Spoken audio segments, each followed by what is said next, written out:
If your classic car or truck is from, say, before 1967 probably, chances are your brake master cylinder looks something like this. But it would be better if it looked something like this.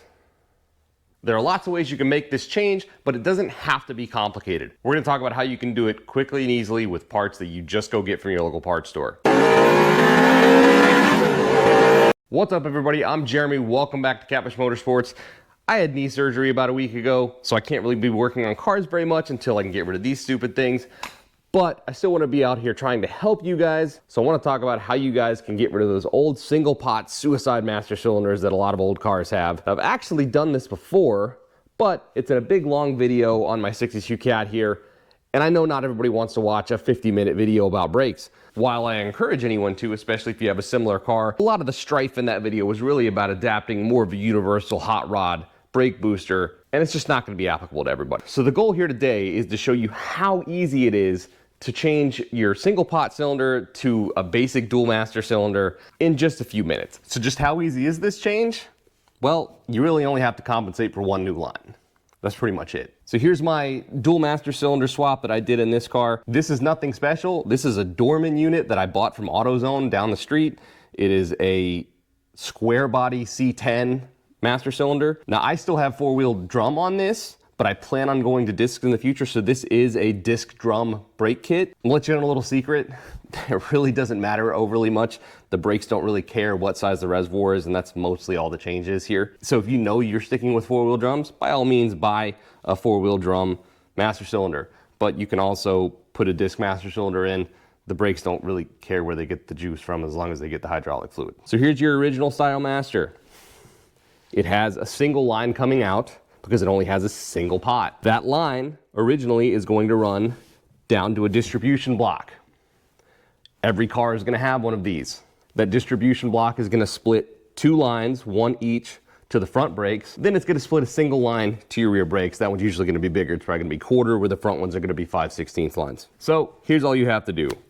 You take the line that goes to your front brakes. Now it is important to identify which of those it would be on your new master cylinder, because there probably is some proportioning in this to tell the fronts to hit a little bit before the rears. So you're going to run the line from your front brakes down to the original port where your master cylinder plugged in to start with. So the line that ran up to your original master cylinder, you're going to plug that into the line for the front brake. You're going to disconnect the line from the portioning block that would have gone to your rear brakes. If it's good enough to use, like mine was, you're just going to bend that up and you're going to run your rear block from your new master cylinder down and connect it directly with the union to that line. Then you take a block off plug and screw that in to the port in your distribution block that you originally disconnected the lines from. Congratulations, you're done. You've just upgraded to a dual master cylinder. There's really not a whole lot to it. Super easy, right? Now what's the caveat? If you are switching to a disc drum setup where you have discs in the front and drums in the back, I really would recommend at that point that you put in some kind of inline proportioning valve to your rear brakes. You might not need it, but you'd rather not have to break it all apart after you bleed it again, so they're not expensive. Just put one of those in to start with. Now, if you go the kit route, like a lot of people do, nothing wrong with that. I have a kit type assembly over on my 67 Firebird over there. It's got the kind of Corvette master cylinder that a lot of aftermarket setups come with. There's nothing special about them. They just have a little bit bigger pots is all. And it's gonna come with probably a combination valve. People refer to those as proportioning valves, but that's only part of what they do. If you have one of those, by all means use it. They work good, but you don't have to have it. I mean, I did this 6 months ago, just like I just showed you guys. No proportioning valve anywhere, and I've been driving around probably 1,500 miles on this with no problems. If you're concerned about it, go out and do a hard brake check. See if your rears lock up before you want them to, and if they do, you throw in that adjustable proportioning valve or buy one of those combination valves and install that. No big deal. But a lot of times, those kits charge you kind of outrageous prices for parts that you can go buy off the shelf. I mean, that master cylinder was, I think, $35, $38 like that. And, you know, a few lines. And, you know, you can rent a brake flaring tool for free from AutoZone, O'Reilly's, whoever. You know, I mean, it would only cost you probably $40 or $50 to do this. There's no real reason to spend $200 for a kit from CPP to do the exact same thing. There's just not. You know, for GM, it's really easy. Ford, I think the same way. I've not had a lot of Mopars, so, you know, I don't know if their disc brakes are different.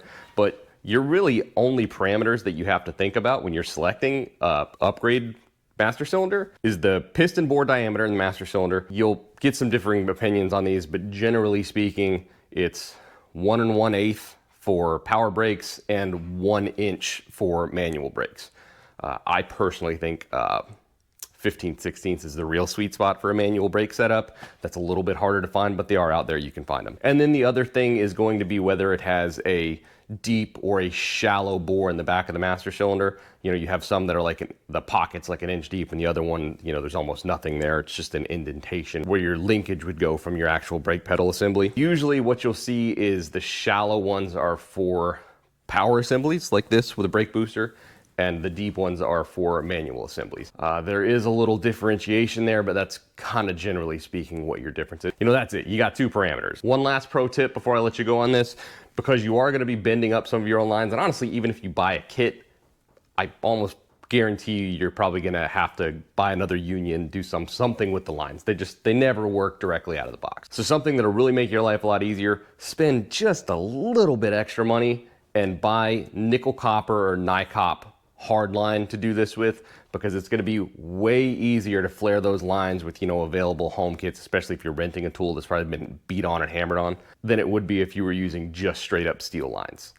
Trust me, spend $5-10 extra on the higher quality NiCop line, and you're going to save yourself a ton of headaches when you're trying to bend and flare that stuff. Especially if you've got a tight radius bend like this, you're going to have a real hard time making that bend by hand with steel line, whereas the NiCop, it's pretty easy. That's gonna do it. Thanks for watching. Get these things out of your cars, guys and girls. There's just no reason to keep using these. You know, switch from an 80-year-old design to like a 60-year-old design. Jump just a little bit into the future. You could still be a dinosaur, you know, just jump from the Triassic to the Cretaceous. That's all I'm asking. Please like and subscribe if you haven't already. If you do wanna watch the full long video of doing the whole upgrade with the brake booster, I'll put that in a link below.